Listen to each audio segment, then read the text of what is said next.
AI-generated alternative ending to Breaking Bad TV series. Walt manages to get away from the police raid on his hideout and flees the state. He changes his appearance and adopts a new identity, eventually settling down in a small town far from Albuquerque.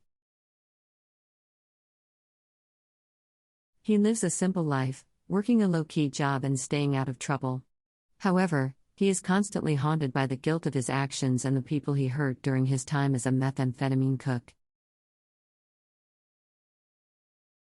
He often thinks about Skyler, Jesse, and the others who were caught up in his dangerous world.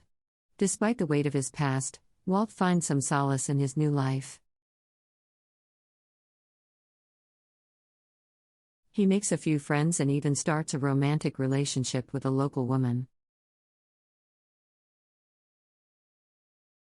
He occasionally uses his knowledge of chemistry to help out at a local high school, teaching students about the subject he once used for evil.